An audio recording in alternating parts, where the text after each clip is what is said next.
When we first arrived in Canada, I was in my 6th month of pregnancy. We did not have anybody we know here. I could see her struggle and I could feel her feelings. Seeing the baby the first time, we had a feeling that he's like my sister's baby. At the beginning, like Osama was my brother's friend, but now he's my best friend. It's hard to pay back to them what they did for us. We go and share time together, and part of sharing time, sharing food.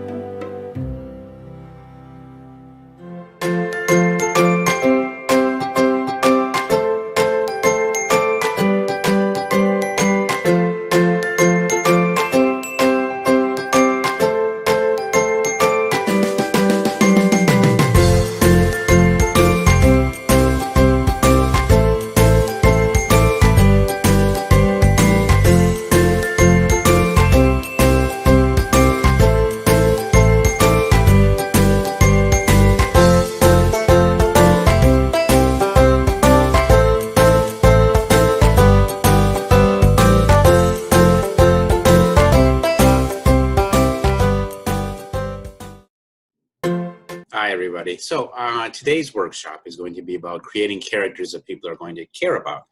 And I'm sitting here with this Zoom background behind me, partially just because I'm in a hotel room. And I thought, just you looking at the back of my hotel room is probably not as elegant a way to present this. But also, once I picked this particular setting, I actually had it for a meeting earlier today, which is probably kind of unprofessional. But anyhow, the Star Wars universe, if you've watched the Star Wars movies or watched any of the shows like the Clone Wars, it's a universe that is popular in part because the story, the creators have these fantastic special effects. The stories are really good. The first Star Wars, George Lucas followed the arc of the hero's journey, which is sort of this uber story that a lot of mythologies are based on, or mythological heroes are based on. They follow this certain pattern of actions that George Lucas intentionally built into that first Star Wars. But when you talk Star Wars, a lot of times you're thinking about the characters in Star Wars: Darth Vader and Luke Skywalker, Princess Leia, Chewbacca, Han Solo, R2-D2, C-3PO. Each of these comes alive for people. And one of the reasons people love those movies so much is because of those characters. And you see how, for example, C-3PO and R2-D2, who are in the first three movies, in the prequels, those characters are so popular, George Lucas seemed to feel the need to somehow work them in, even if it became a little bit hard to believe. So to think that Darth Vader actually built C-3PO kind of, for some of us, kind of strained the imagination a little bit, but it let them bring C-3PO into those original movies. And so this beloved character is in these movies. And the only reason to do that is because the character serves a role beyond what they do in the story.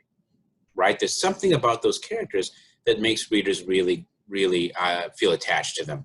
So if you're writing fiction now, finding ways of thinking more deeply about your characters, about finding the little pieces about them, about their inspiration, their motivation, how they see the world, that will make readers care about them, that's going to make your stories better. If you don't write fiction, starting with an idea of who your characters are is not a bad way to start. So if you have a really neat character you want to write about, and then you think about a situation, what would this character do in this situation? A lot of times that almost writes a story for you. Especially, I'm going to have you do some writing activities today. I'm going to pause and let you do them while we're working through the workshop. The last activity, which I'll leave you to do kind of as homework, it won't be a second class, but as something to work on after you finish this, is building a scene with different characters. And if you have those different characters thought out really carefully, and you put them in a situation, a lot of that scene is going to write itself, because you'll be thinking, okay, now what would this character do? What would that character do when this character did that? And then it kind of builds and adds. So it's a neat way to start generating a story, or it's a neat way to bring a story to life by looking at the characters and letting the characters guide them. So let me start with a presentation as I'm switching things over, and I'll give you a brief pause once I bring up my presentation. Do get something to write with. I'll give you a couple of minutes. Pen and paper is fine. If you can thumb type fast enough, you can use your phone. I write poetry on my phone all the time. I don't write fiction because my thumb typing and autocorrect makes for really, really strange stories. But get something to write with, and I'm going to pause as we're going along and give you a few minutes here and there to do some brainstorming and some thinking, because an hour lecture on how to write a great character is not going to be very beneficial to you. But if by the end of this hour you've got some ideas for bringing a character to life, then I think you'll have really gotten something out of this, and I'll feel like feel happy with what we did here today.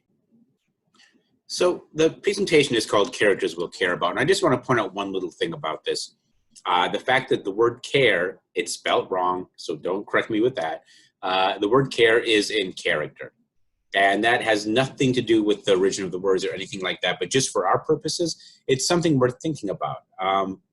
A character is someone that we have a strong feeling about. If that character is well written, we can hate the character or love the character, depending whether it's a good guy or a bad guy. But nevertheless, having a character that you feel that connection to is a huge part of connecting you to the story and the world of someone's story. So I just want you to start off by thinking a little bit about great stories that you've loved, your favorite book, your favorite movie, your favorite TV show. And I want you to, and do this on a piece of paper. I'll give you just a second to do this. List 10 of your favorite characters from a show, a book, or a movie. And the reason I say list 10, this is an old brainstorming technique. The first 2 or 3 that come to mind will be easy ones. The first, that Darth Vader, Superman, whatever. By the end of that list, you have to dig a little bit more deeply, and sometimes you get to some really interesting options by the time you reach the end of that list. So I'm just going to give you a couple of minutes. I want you to take a few minutes and list 10 of your favorite characters from fiction, television, or film.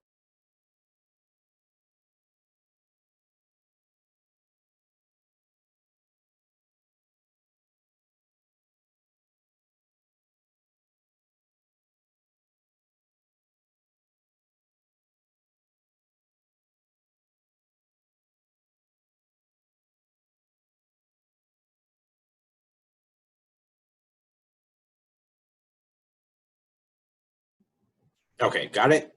So as long as you've got a few, we're good to go. So pick one of them. And now, again, I'm going to give you a couple minutes to do this on that piece of paper, that same piece of paper. I want you to describe that character as best you can from memory. And you can start with a physical description. There's nothing wrong with that at all. But in addition to the physical description, I then want you to think about a few things that just, what is this character like? How would you, if somebody asked you, what's your little brother like? What's your little sister like? And you were to describe them, you wouldn't just describe what they looked like. In fact, that might not be the first thing you think about. You'd think about their personality. You'd think about the things they did and they said, the things they liked, the things they didn't like. So give me a sense of that. Take that character, take a few minutes, and then just describe them.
Okay, so hopefully you've got some of that written down, or at least you've had some chance to think about it.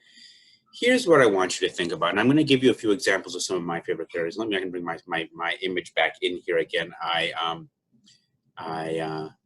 turn the video off while you're writing, so you're not just staring at me, staring at you. But I want you to think about this. What makes this character stick with you? What is it about the character that really stands out? Why do you think this is the character that came to mind? And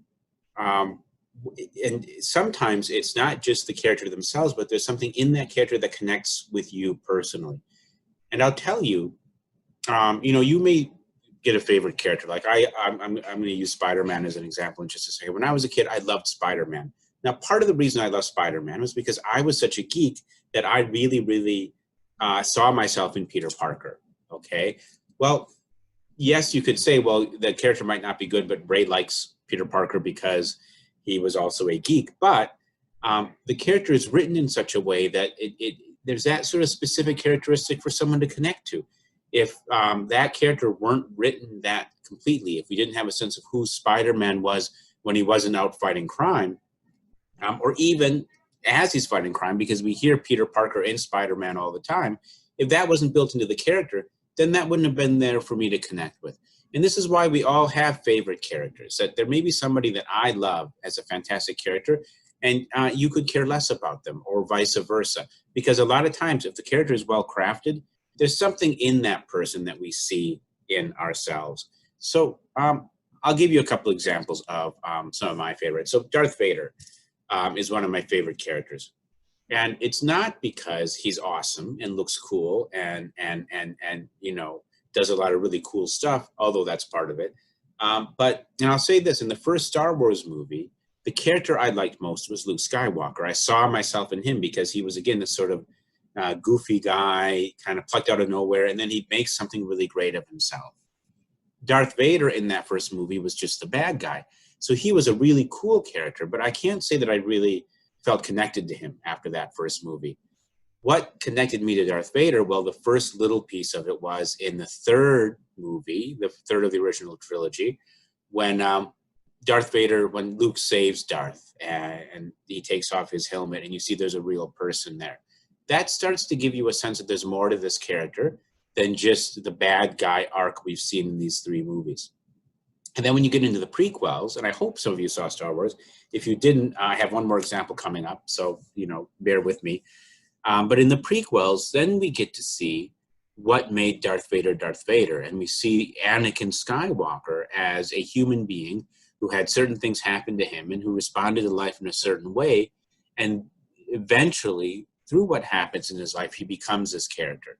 And then what happens in that second series of movies is kind of the redemption of this character. So we get invested in this struggling, angsty, young person who's really trying to make understand the world as best he can given his life experiences, and it gets corrupted and he becomes evil and does terrible things. In the second trilogy, that becomes evil, or in the original movie, which is the original series, when Darth Vader is a full-blown bad guy, there's greater weight to that because we understand how he became that way, but also those stories then become sort of a redemption arc for that character that we loved so much then in the prequel. So we understand him, we empathize with him.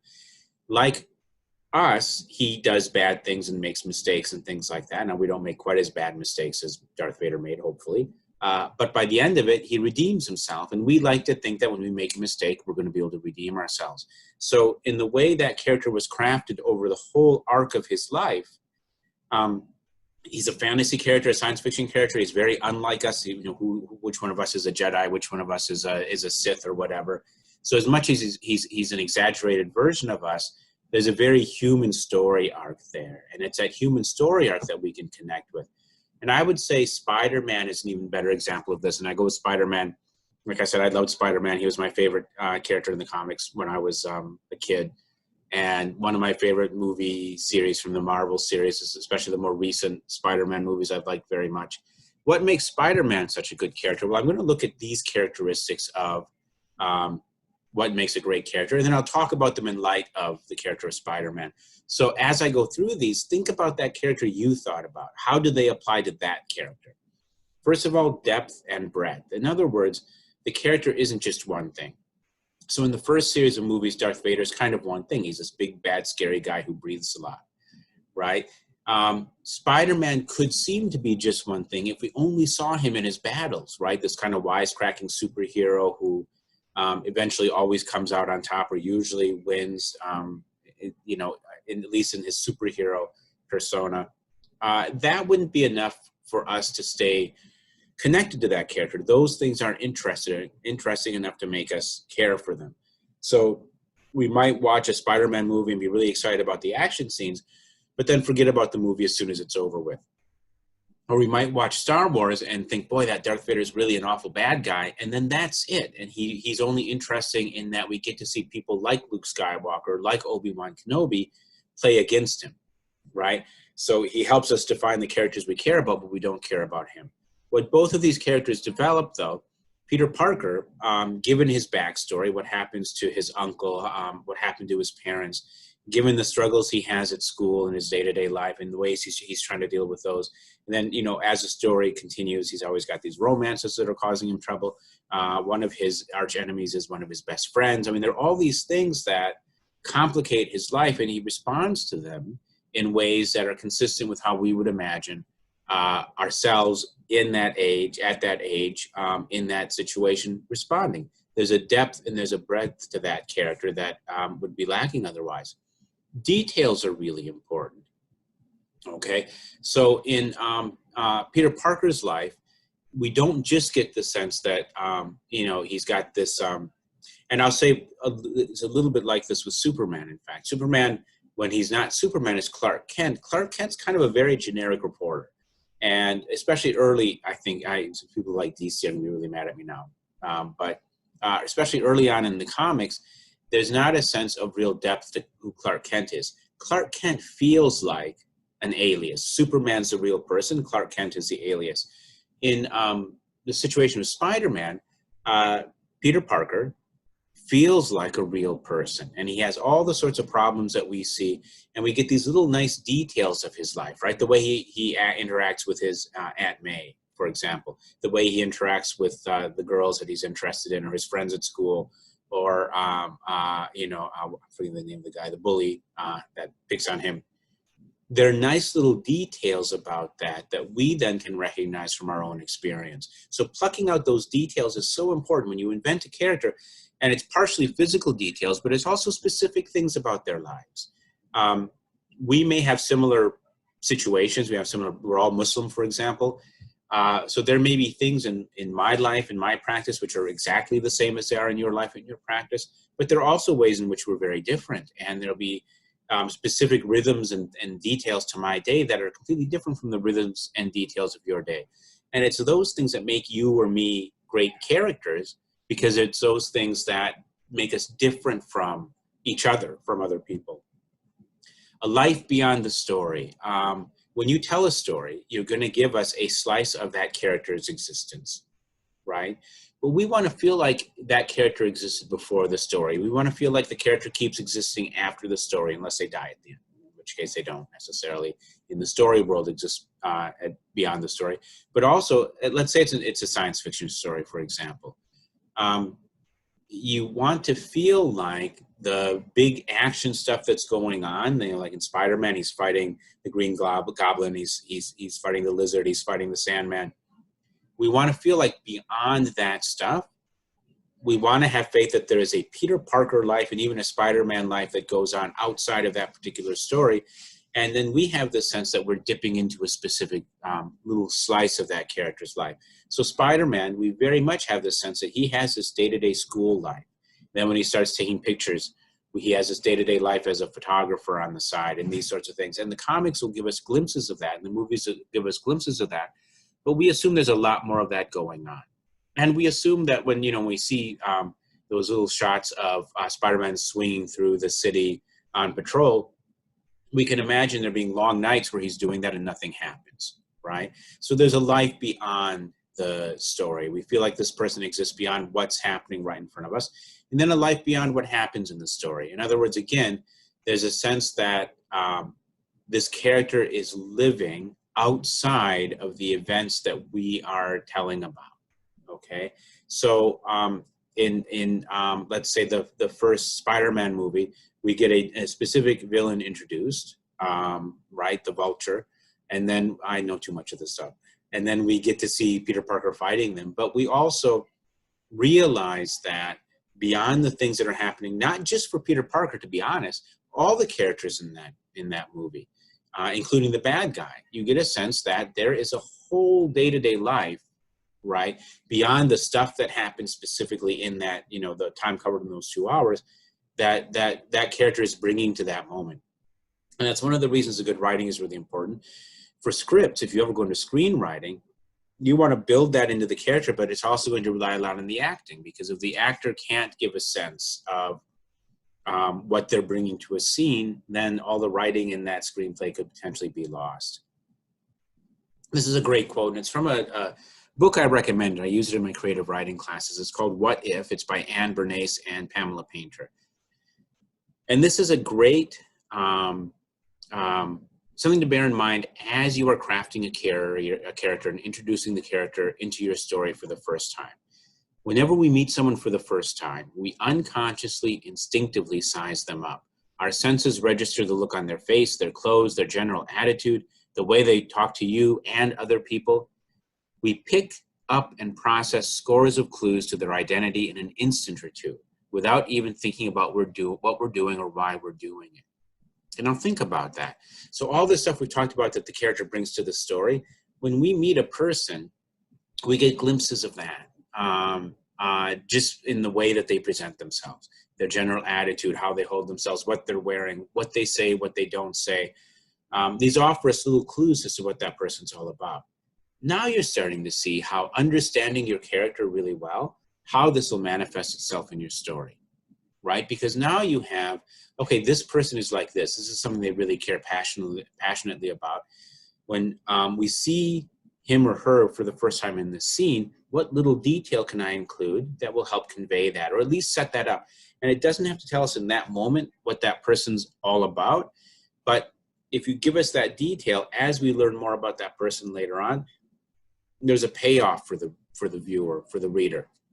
I'll see something happen, I'll say, oh yeah, that's why that happened. That's why he was wearing the rose in his lapel in that first scene. It all kind of makes sense after that. So think about that. When your characters enter your stories, they're being introduced to the audience for the first time. And you have to think about what do they bring into that room with them, and how can you give us a glimpse of what they're bringing into that room with them. Now, I want to focus on a few things that you want to think about with your characters. And again, these are things that may or may not directly come up in your story.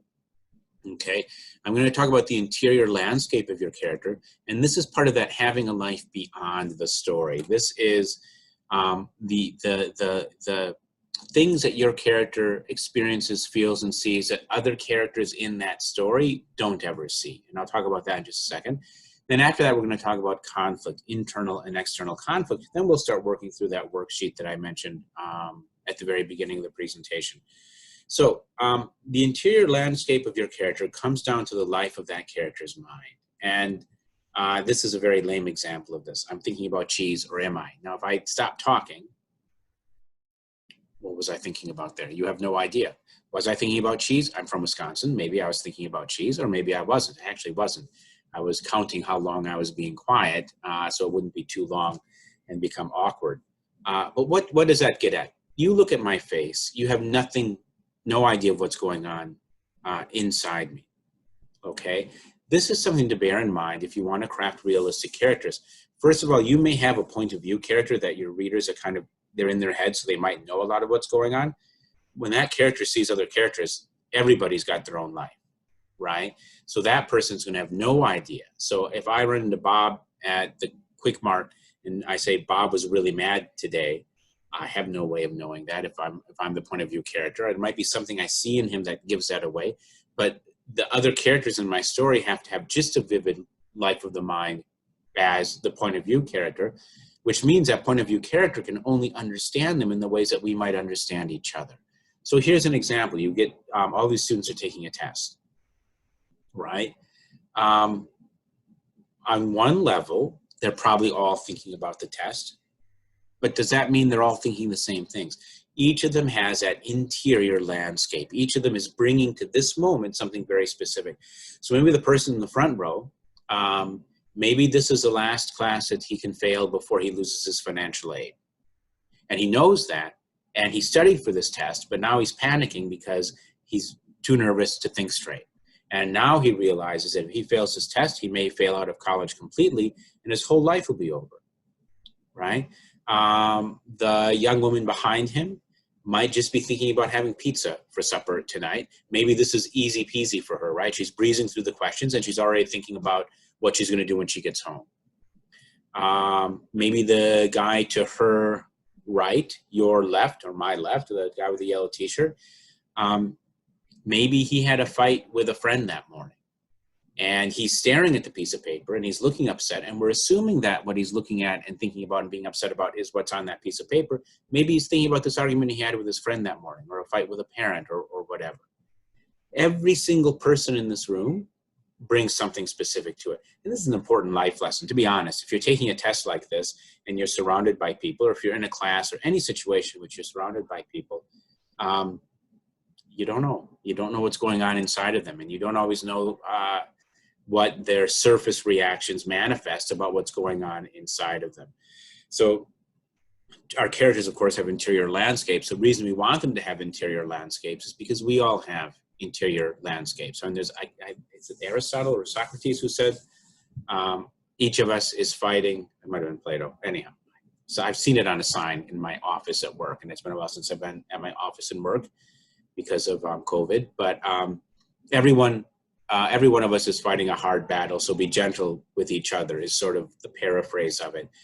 The idea that when you encounter somebody, you might see them in a bad moment or a good moment or whatever, and you may be thinking about all the things that you're dealing with in your life, but each person in that room with you is dealing with something just as heavy, just as weighty, just as complicated to them. And so just as that's the case in real life, and again, you don't necessarily in your story give us every character's backstory, but when characters interact with each other, you, as you write that character, are aware of that. And then you can decide what little glimpses you want to give the reader. So maybe somebody comes into a scene and they're very belligerent and upset and this and that, and they're the bad guy in the scene, and your protagonist is having to deal with them and de-escalate the situation or battle them or whatever, depending what kind of story it is. But maybe they are bringing something to that would help the reader empathize with them if they knew it. And the perfect example, to go back to Darth Vader, Darth Vader falls apart because he can't bear losing people he loves. This is what brings Anakin to the dark side, right? He loses his mother as a child when he's taken away from her. When he comes back to her, she dies, and then he's losing Padme, which is the woman he loves, because he's had this vision that she's going to die unless he turns to the dark side and can save her, bring her back to life. I really hope some of you have seen Star Wars, because so many of my examples come down to Star Wars again. But when you see Darth Vader in the original movie, when you see him killing Obi-Wan, for example, that scene carries a lot of weight when you know the backstory to it. When you know what brought Darth Vader to the dark side, what brought Anakin to become Darth Vader, and when you know the history between him and Obi-Wan Kenobi, who was his mentor, and then who in his mind betrayed him and was responsible for him being in the outfit that he happens to be wearing in that scene. So this is really important. Your characters need to have something beyond just their story function. Oops, that seems to have scripted. Okay, well, all right. So I deleted a slide here, but I'll begin with it. I'll back off a little bit. So there are two kinds of conflict in your story. And actually, this slide does show one kind of conflict. The next one, you got a little preview, shows external conflict. Internal conflict is the thing that the story characters are trying to overcome in terms of their own personality, something in them, in who they are, that is limiting and blocking what they can do. So we're talking about this poor guy in the front here. And, he realizes if he fails this class, he's going to be dropped out of school because he'll lose his financial aid. He has tremendous test anxiety, and now he's sitting there. Everything externally is fine. It's completely quiet. He's got the pen he needs. He's been in this class, so he's been exposed to the information. There's no real external conflict here. right? What's causing him to freeze up here? What's causing his problem? It's that internal conflict. It's all that stuff internally he has to overcome. If this were a story, we would want to see him somehow wrangle that down, right? Somehow come to terms with, or somehow gain the confidence, or somehow come to a place where that anxiety leaves him and he's able to complete the test, right? That would be how this story would resolve itself in terms of the conflict. I can't pass this thing, I can't do it, I'm frozen. Then we would follow some sort of internal journey at the end of which he'd be able to get in there and write that test. And here's a story, an example of external conflict, where you have a giant monster and you have two heroes who are battling that monster. Now, the best stories have both internal and external conflict. So there's something the characters are overcoming internally that is somehow blocking them from being able to overcome that external conflict. And usually that's the best stories. And when that internal conflict is resolved, right?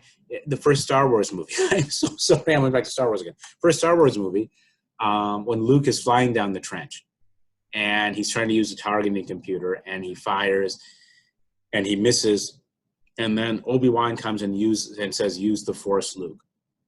We saw him struggling to do that earlier in the movie when he was, practicing the lightsaber with that little Orbi droid, using the shield, the blast helmet, right? So he couldn't see it. The thing kept zapping him. He finally deflected it, but it took a lot of effort for him.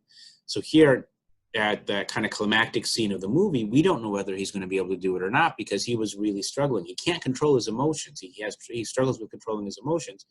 It's when he can overcome that internal conflict and release himself and give in and, let the force flow through him. That's when the external conflict is resolved because he's able to then make that shot. And for your readers, that makes the payoff all the greater, right? Because part of what the character is trying to overcome isn't just stuff that's happening to him or her, but it's something that's preventing him or her from meeting that challenge. So when you see them overcome that thing that's preventing them from seeing the challenge, then that's a real payoff because you see that person grow, become a better person or become a stronger person. And because of that, they can then overcome that external conflict. So here's the thing to consider then. When your character enters into your story, what drives them? What is motivating your character? What is the thing that is making them moment to moment make the decisions that they're making in that story? One thing to think about is their desires. Ultimately, what is it that they want in life? Because what they want in life is going to shape how they respond to what happens specifically in that story. So, examples, to be respected by their teachers, Steve or Layla or Majnoon or a significant other, or to please their parents, to get into a great college, to get revenge with somebody, right? What is this character's primary motivation in this? And because the character we've been saying has a life beyond your story, you don't want it to just be overcoming whatever the immediate threat is in your story. So if you're writing a short story, someone's lost in the woods, they're being chased by a monster. Obviously, on one level, what they want is to find their way out of the woods and get out away from that monster. But if that's all that they're thinking about, then there's nothing really interesting in that story. There's no reason for us to really care whether that character gets away from the monster or not, or gets out of the woods or not. But if we create an understanding of what brought them to the woods and who they were when they got there. So somebody, the person fleeing through the woods is maybe the parent of a scout, and he only brought his scout to these woods because he wanted to reconnect with his son or daughter. And ultimately, he knows if he doesn't survive this night, then he won't be able to get back to camp and warn them and save his son. Or maybe his son got away already, and he knows if he doesn't get out himself, all of this time that they spent together will be wasted, and he'll lose that chance to reconnect. I mean, it's a story goal that goes beyond just the immediate events of that story. Whoops, there were some more over here. And these are, okay, that went backwards. So acceptance, love, success, revenge are some broad categories with some specific examples on the right there. I didn't click far enough in my PowerPoint. Sorry about that. I made this PowerPoint a while ago.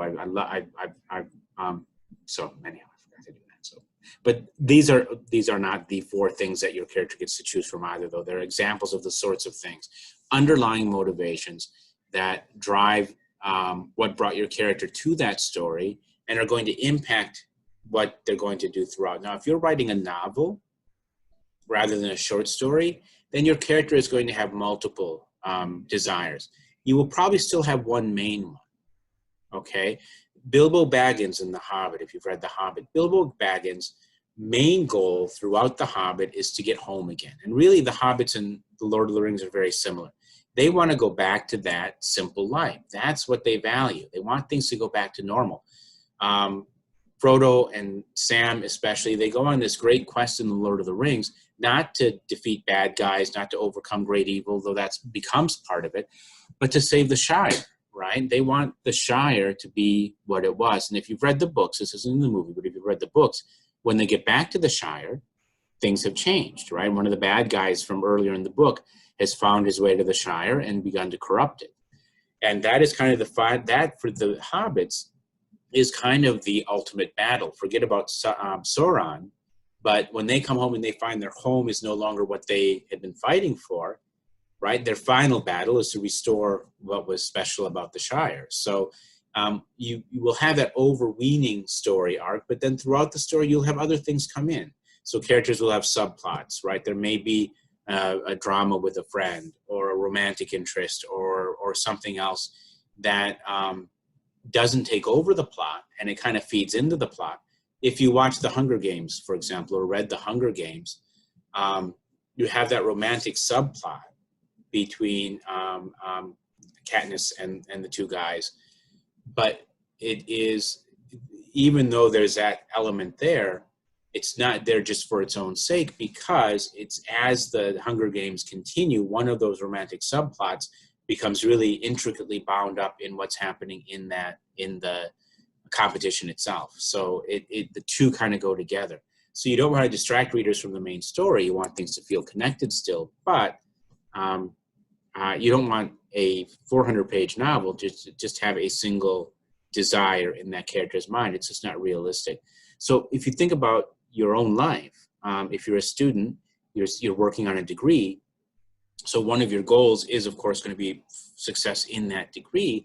If you're working already, you're thinking about your career, but think about all the other desires you have in your life. If you're married, you want to raise your kids well.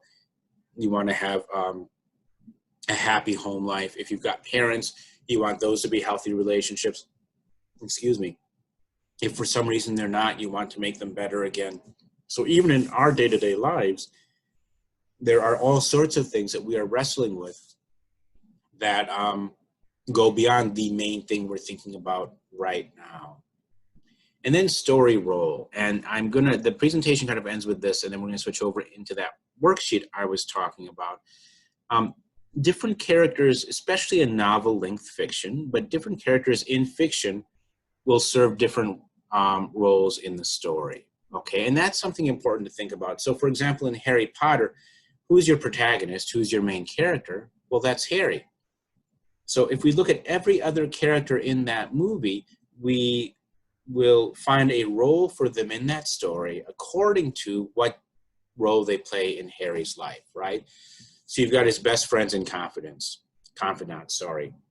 right? You've got Ginny, who begins as sort of this background character from when he goes home with Ron over breaks, and then becomes a romantic interest.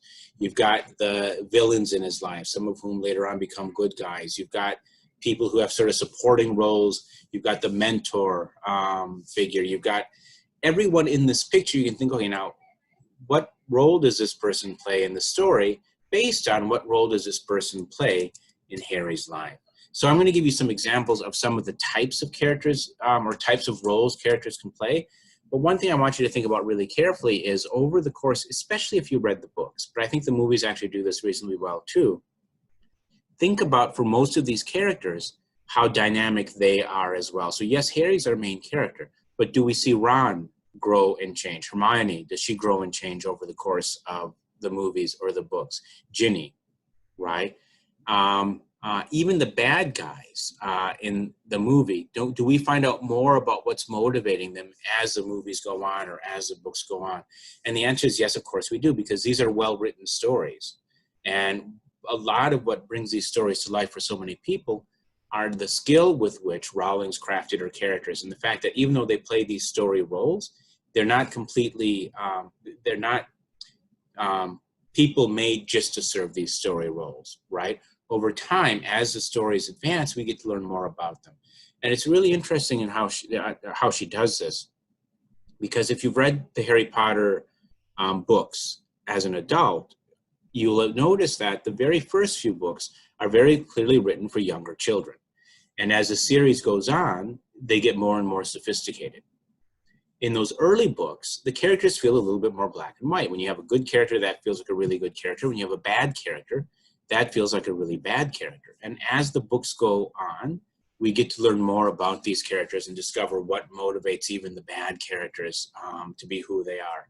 And it tells you something, because Rowling was writing the novels in a way, she kept writing it for the same group of people. So the young people who were kids when the first novels came out, as they grew older, it's almost like she adjusted the books to level up with them, to age with them. So by the last few books, you have very dark themes being introduced. You're probably looking at the last book or two could probably be considered more young adult rather than middle grade fiction. Is probably borderline still, especially with what young adult fiction is nowadays. But it's closer thematically to young adult fiction in many ways than it is to especially the very, I would say, grade school to early middle school level of the first book or two, in terms of story and time, in terms of plot, in terms of character. Very well written, but written for at that specific age level.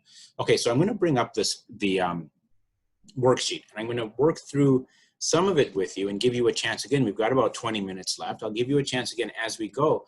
I'll introduce activities and have you begin them at least here with me, and then I'll get you focused on something you can do next to start making scenes with the characters that you have created. Okay, so here we are. This is the putting the character worksheet. I developed this a while ago for workshops exactly like this, and it was initially designed actually for 8th graders. And I've adapted it some since then, because I've used it with my college students as well. And it really is not designed to be the thing that you're going to use to create great characters, but it is a series of activities to help you create a character that's fully fleshed out. And it'll kind of point you in the right direction in terms of continuing to develop characters like that. So so we'll walk through this, and I'll probably make my video disappear so you're not just watching me watch you. Here's what I want you to start in this first passage, and I'm going to make sure this is shared with you in the comments here, and hopefully in an email to everybody who registered for this class. I'll try to make sure this comes out to you. Where do you get your ideas for characters? Where do they come from? A lot of times, even if you're not aware of it, they're coming from people you know in your own life. So you think you've got somebody completely original and interesting, and then you bump into that person at a family gathering. And you're like, oh yeah, this is where I got that idea from. And it doesn't mean that you recreate any one person in your life completely, but the best way to learn some of the specific details that will make a character feel really alive to your audience is to observe these things in the people around you. Right? Just notice how people are different from each other. And if you think about, like we tend to think in broad stereotypes, like uncles and aunties at the masjid. And when I say an uncle at the masjid, you get a very specific image in your mind of what I'm talking about. But if you have a group of, older gentlemen at the mosque, and they're sitting and interacting with each other, if you want to write that as a genuine scene, you're not going to write them all to just act like your stereotype of uncles at the masjid. You're going to think about these as 5, 6, 7, 8 older men, each of whom have lived these full lives, who started off as kids, started off as young people, have gone through all these sorts of things, somehow brought them to that point. And that stuff is going to inform how they're interacting with each other. And if you observe those people in your life, you're going to pick up on those things. It's the neatest thing sometimes to get somebody who's older, for example, talking about their younger days. And when they talk about their life in their 20s, you get a glimpse of who they were in their 20s. And if you're in your 20s now, you see yourself in them. Because, life is short. It goes very quickly. We are all at just different points in the continuum. And I'm in my 50s right now. I don't feel that different from how I felt when I was 18, 19, 20. And although I am very different in many ways, I bring a lot more life experience. A lot of things have happened to me, good and bad. And I have a family, I have a son, I have a wife, and all those sorts of things that change how you are, who you are. I will still oftentimes react to things as I would have at 18. My knee-jerk reaction is still that sort of an immediate thing, or things will affect me. The things that move me most deeply will be the same things that moved me most deeply when I was 18, 19, 20. That stuff stays with you. So for our brainstorming here, I want you to do this. I want you to think of your family and friends. And now, don't think too hard, but just list the first 10 people that come to mind. And I'll give you just a few minutes to do that. And I guess I'll leave the video here so you can see. So you see me looking at you as you're doing this. So first 10 people who come to mind. Friends and family.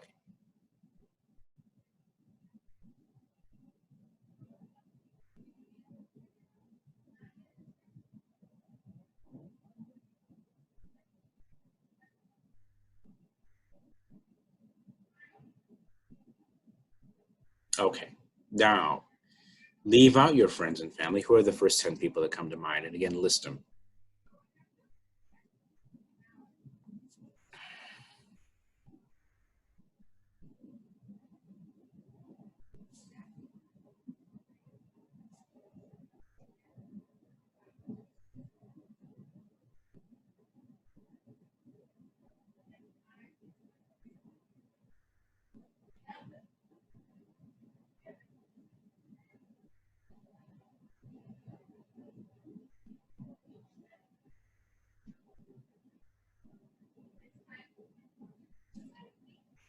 Okay, now you can see already if you've read ahead, because you're looking at the screen.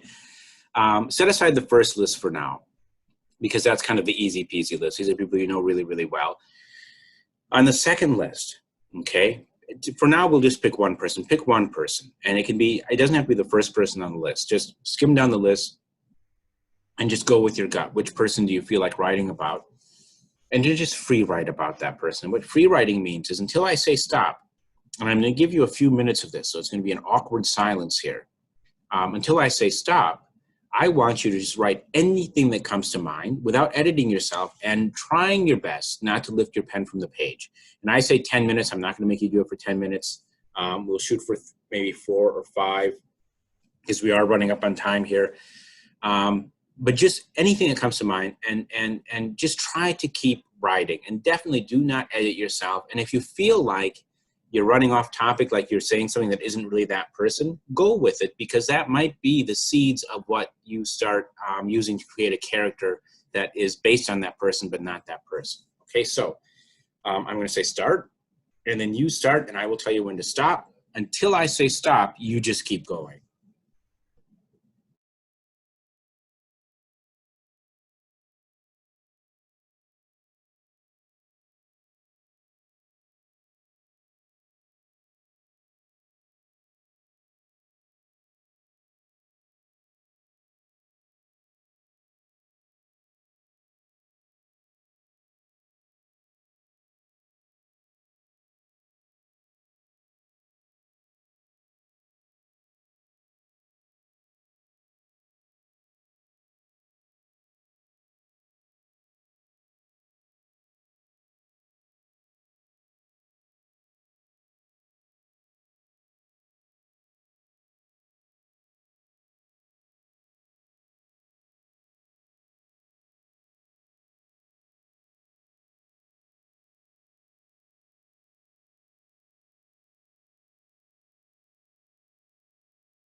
Okay. I looked over my shoulder at the door to the hotel room, and because I heard a noise outside, and I realized it looked like I was looking down the hallway of the Millennium Falcon as if we were just being stormed by stormtroopers or something like that. It was not that exciting. Now, before we get into developing this character some more, I want to just point out this next little piece here. one of the best ways to generate ideas for stories and for characters is to make notes all the time. And you can take a paper journal with you. That's perfectly fine. I honestly use this, this invisible thing, the green screen. My phone is there. Oh, there you go. There's my phone. There you go. I held it up over here and it vanished here. Hocus pocus. I could have made a big deal of that percent I was doing magic for you, but anyhow. I'll make notes on my phone, and I have separate files for separate kinds of notes, but sometimes if something just happens on the go, I will just, even if I'm driving, I will use a voice recording and put that note in there. I do this a lot with poetry. If a few lines of poetry occur to me, I'll write them down because those especially you'll forget. But even character ideas, story ideas. And if you write already, you probably discovered this. But if you're kind of just getting going, some of the neatest times in the process of writing a story is when your brain is kind of processing that story in the background all the time. So you've got a start on it, and then you stop writing for the day and you go off and you go play a sport, you watch some TV, you go for a walk, and then in the back of your mind, the stuff is still being processed. And so suddenly you'll think, oh, this is what this character would do. Or wouldn't it be neat if this happened? And you always think to yourself, okay, I'll remember that. I'll write it down as soon as I get back. And then I'll tell you this, the next day you'll be starting to write and you'll think, oh my goodness, what was that idea I had? It was so great. And it'll be gone. And so it's really important to make some note of these things as they occur to you. Otherwise, you will regret it. You will live a life filled with regret. So make notes. As you go through life, make notes. One thing that will happen is you'll start becoming more observant. You'll be looking for things. I don't want to say steal. You want to be looking for things to be inspired by, things that you will get ideas from. And you'll start, every time you encounter a new person, you'll be thinking of them in terms of characters you can use in your book. Sorry about that. So the next activity in this worksheet, and I'll have you just start a little bit of this because we are coming up close on time. This is a worksheet meant to help you flesh out backstory. So we'll work with the same character, the person that you just did some free writing about. I want you to come up with name, gender, age, physical traits. And now you can describe the person as you know them, or remember what you're doing here is you are starting to think about this person as a fictional character. So if you want to change things, feel free to do that. Most distinctive feature, this is really important, especially for secondary characters. Because when your main character sees a secondary character for the first time, if you can attach some very distinctive characteristics to that person, it doesn't become the thing that defines them. Otherwise, they're a flat, boring character. But something that separates them from their characters, it helps your reader remember that character. And if it's well selected, it'll also help your reader have a sense of who that person is. So I'm going to give you a few minutes and then start brainstorming what else you know about this character at this point. And I'll give you like a minute for this because this brainstorming piece down here will take longer than that. So just start thinking about it. I'll give you a minute or so, then I want to walk you through this 20 questions for your character, which is a great way to start working on that internal landscape of the character.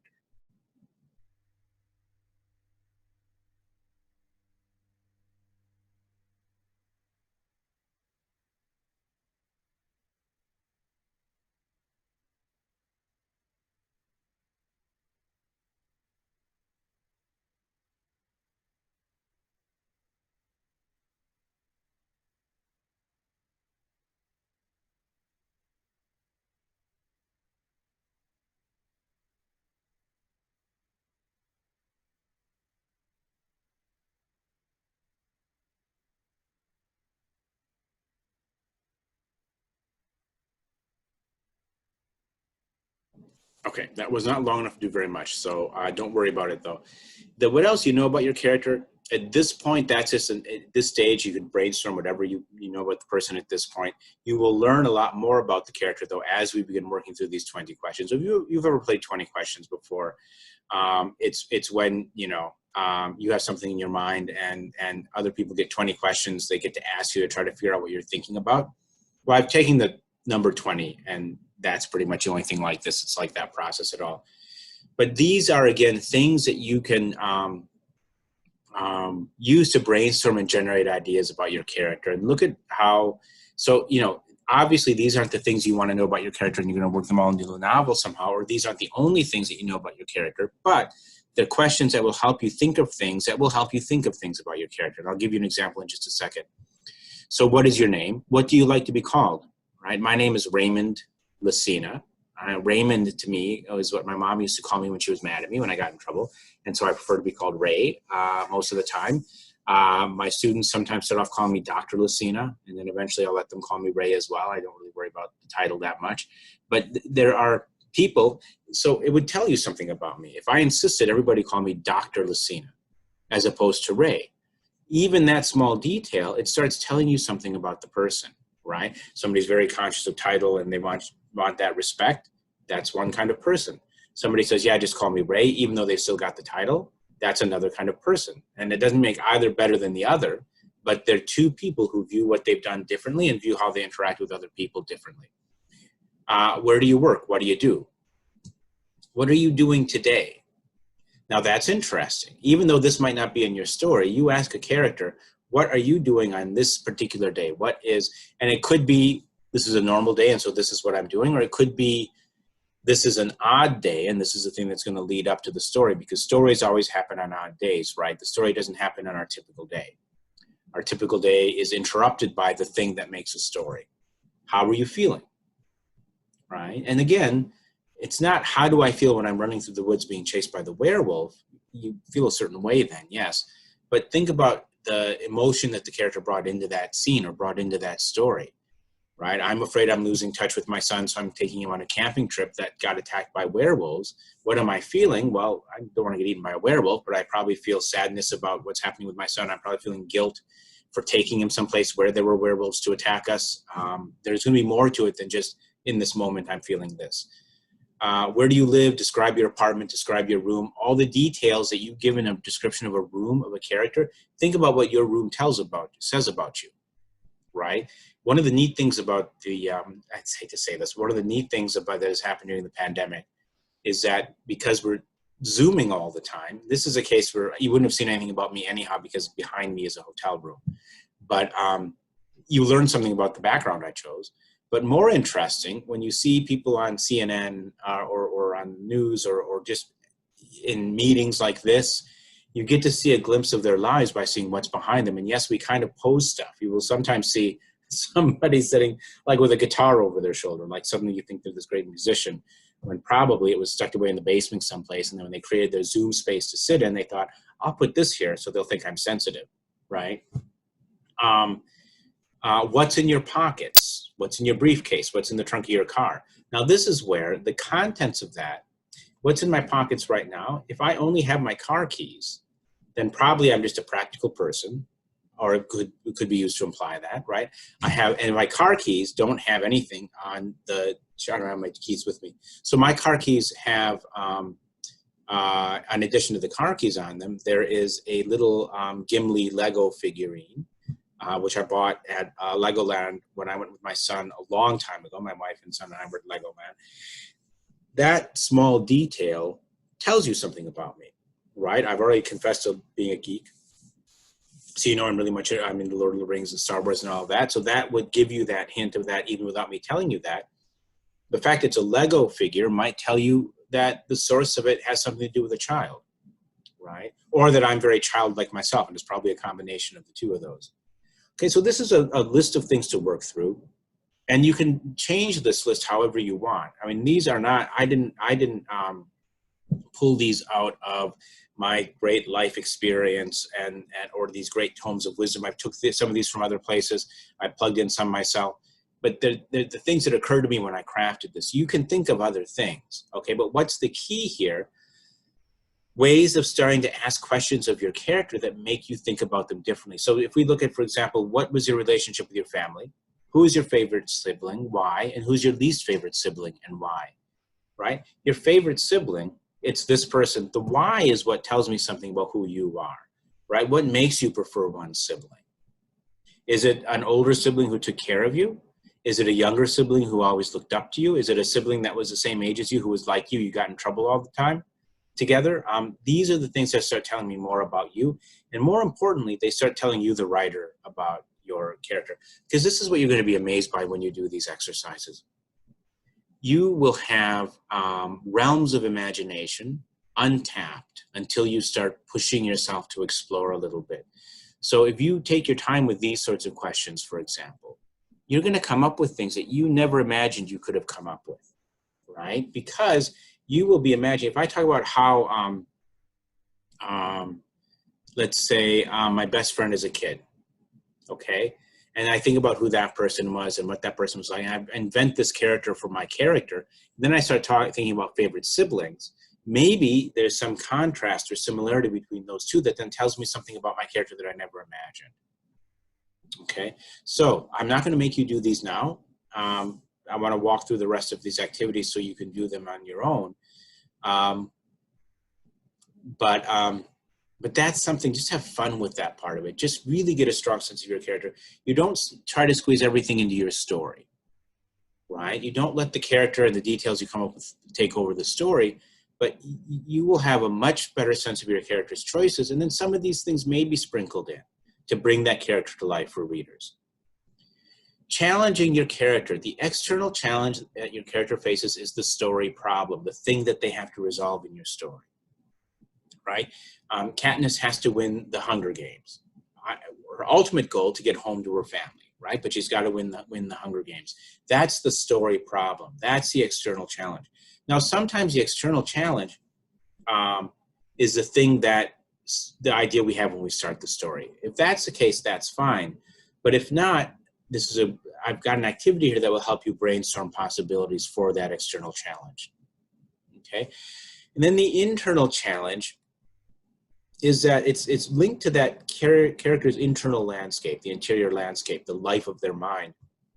But it's an internal conflict that has to be overcome by the end of the story for them to solve the story problem. Or if your story is about somebody who fails, it's usually because they are not able to overcome this interior conflict.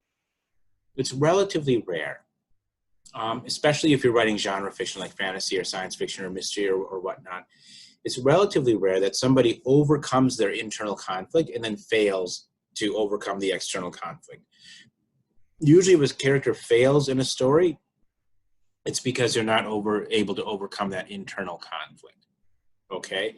So in a way, Saruman in Lord of the Rings ultimately is a failure because he can't overcome his internal conflict, which is that desire for power, which is also based on fear, right? He has this idea that he can only survive by being powerful. Okay.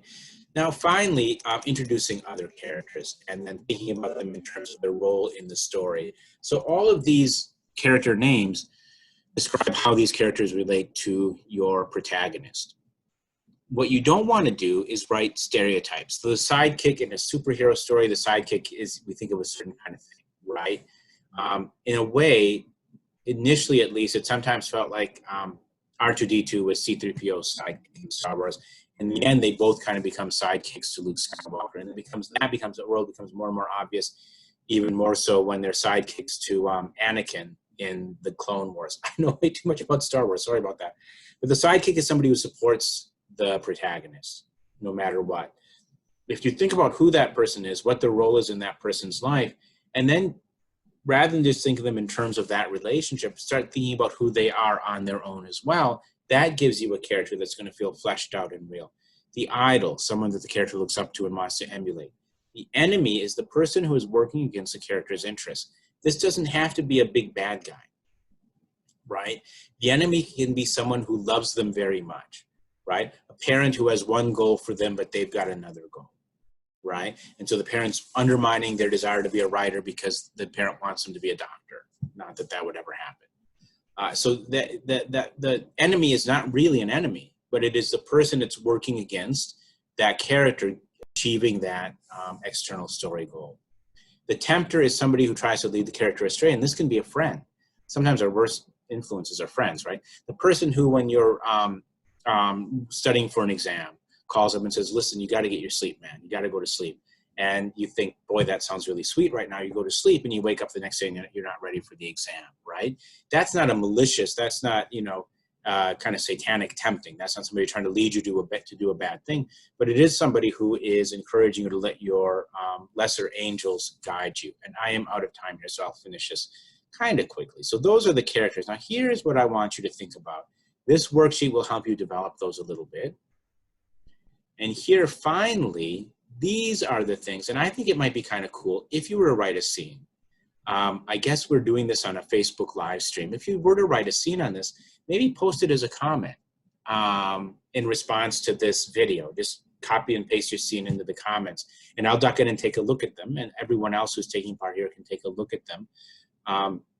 But notice what these scenes all have in common is they put these characters together in a situation with some kind of a goal. So your character, the sidekick and the tempter, are in some sort of an accident, and they're stuck there, and they realize they're about to be discovered before they can get away. So think about how those characters would interact. Think about your main character's main story goal, and think about who those people are drives that scene. And you'll see that depending on who those characters are, that same scene can be told many different ways. You might never realize that every version of it came from the same prompt, the same exercise. Okay, so that's it. So I hope you find this worksheet useful. I hope you found the overview I've kind of given you of all these things useful. Let me do this. There we go, back to me. I hope you find all this stuff useful. This is a journey, and you can tell I've got a lot to say, and I talk fast when I'm trying to say it sometimes. But I'm about to take fire from TIE fighters, so I've got to get out of here quickly. But it's a journey, and be patient with yourself, and write because you love to write. And take your time. Whoops, sorry. Jeez, there we go. Take your time telling stories. Take your time creating characters. Don't feel discouraged if the end product isn't what you want it to be when you first produce something, because this is a life journey. If you give yourself a little bit of time to write every day, and I say this as somebody who doesn't always manage that, but when I do, I'm so happy with what I'm able to do. Because if you give yourself a little time to write every day, first of all, you'll write things. And you know, if you want to start with a novel, write a novel. I wrote short stories before I wrote my novels. I love writing novels. And I realized that I like them a lot more than short stories. I have a lot more fun with them. I have more time to develop things. And I think I wasted some time getting around to writing those novels. But if you write a few pages a day, that novel gets written. And you can stop it, you can start it, you can push through it, you can play around with the characters. Number one thing is just write because you enjoy doing it.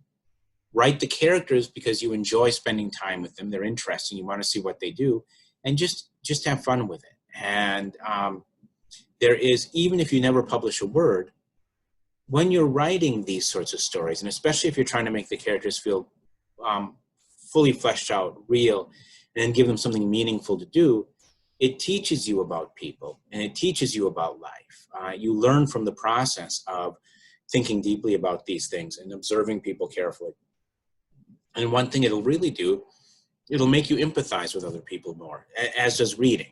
Well, when you're creating characters and you're trying to flesh them out, and you're trying to look for those underlying motivations and look for why they do what they do, and somebody does something to you on the street, at school, a friend, a family member, you have some sort of a conflict, it's easier for you to put yourself in their shoes because you've written that character, right? You've written a character, you've thought in terms of, okay, why would a character do this to somebody else? Oh, maybe this is why, right? So you're able to see Darth Vader when he cuts down Obi-Wan Kenobi, and even though you don't know his backstory yet, you're able to start wondering, okay, now what would make Darth Vader do this? And you might not get exactly Anakin's story out of that process, but you might empathize with him, and you might give him the benefit of the doubt. You might think, okay, now maybe there's something more to this person. Doesn't mean you don't fight them when the time comes to fight them, even after they say they're your father. But it helps you to see them in a fuller light. So, okay, well, thank you very much. And I forgot to introduce myself up front. So if you've born through all this, I'm Ray Lacina. I teach English at a 2-year college in Michigan.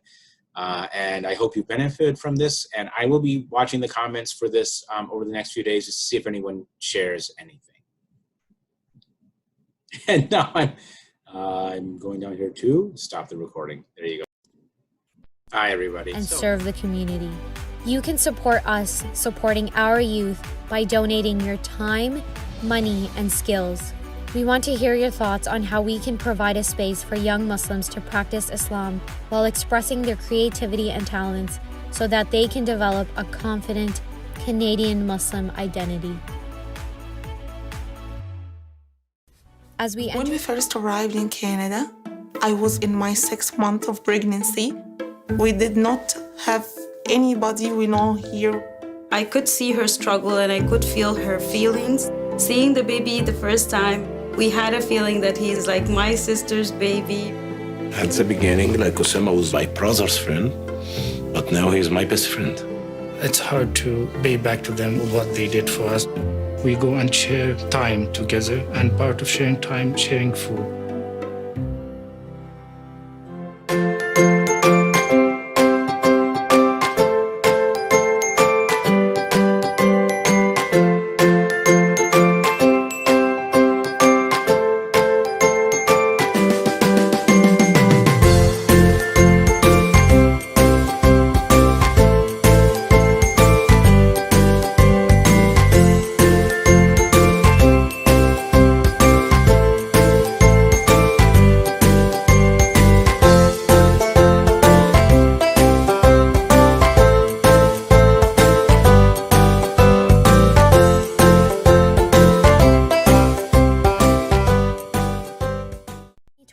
Dawanet Canada enters its 20th year of engaging, educating, and empowering Canadian Muslims with its unique projects.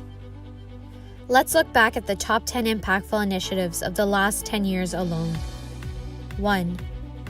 Our largest project, Muslim Fest, is an award-winning outdoor festival that celebrates the best in Muslim arts, culture, and entertainment, which garners over 60,000 attendees and growing. 2. Celebrate Ramadan is another large open-air event that provides free iftar to thousands of attendees year after year. 3. Understanding Islam Academy offers hundreds of hours of Islamic education taught by acclaimed scholars and experts. 4. My Voice is a magazine for the youth and by the youth, fostering creativity and facilitating dialogues that matter specifically for young Muslims. 5. TorontoMuslims.com is an online platform that shares Muslim community events and current news for free through our social media pages and e-newsletters. 6. Halal Serve is a food bank and delivery service that offers free food delivery to low-income newcomers in the Mississauga area with limited mobility. 7. Your Last Walk in the Mosque is a documentary which detailed the horrific events of the night of the Quebec shooting through the recollections of the survivors. The film was showcased at Hot Docs, Canada's largest documentary festival. 8.